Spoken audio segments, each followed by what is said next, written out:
in Germany, you get 2 votes, one for somebody who represents your district, your community, and one for somebody who represents your ideas. And in that way, you get a Congress that's much more diverse and that can create different kinds of connections depending on what the issue is. People are not required to vote a particular way because there are only 2 parties. It's just much, it's much more engaging, and as a result, I think if we did something like that in the United States, we'd have higher levels of participation. That's another thing that we don't admit that we really should, and that is we have at the most about 60%, 65% of the population voting.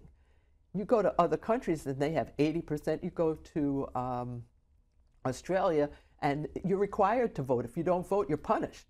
Here in the United States, somehow we want to make it difficult for some people to vote, or it's not necessary that we want. It's not necessarily that we want to make it difficult. It's that we're comfortable having made it difficult for people who don't have access to a car, truck, or van, people who don't have a lot of money in order to take time off from work to engage in political activity or to even vote.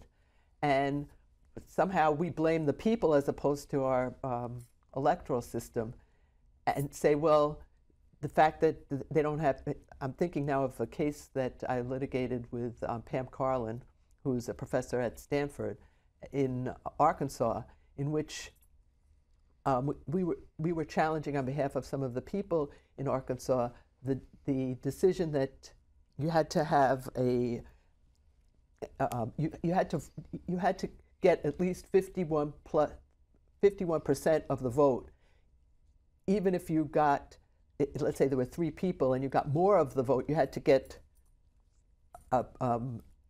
more than 50%, 50% plus 1. And what that meant in this part of Arkansas is that for many of the working class and poor people, whether they were white or black, they didn't feel enough of an incentive to participate, and it was too expensive because they had to have access to a car, truck, or van because of where the voting places were. So to me, that's about the, it's not, we tend to put the burden on the individual and say, well, they could vote. The fact that they didn't walk 13 miles to get to vote, that's their problem. Or we could say, our goal is to get as many people as possible participating in the political process, number one, because it will influence the outcome of the process in a way that's more fair.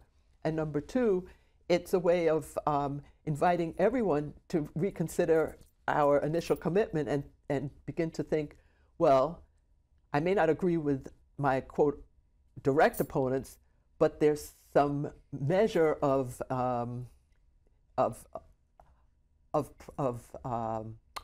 the future, of the potential, if I consider what this 3rd person or 4th person is saying. And so we're not locked into either Democrat or Republican. There's more diversity and there's, I think, as a result, more activity.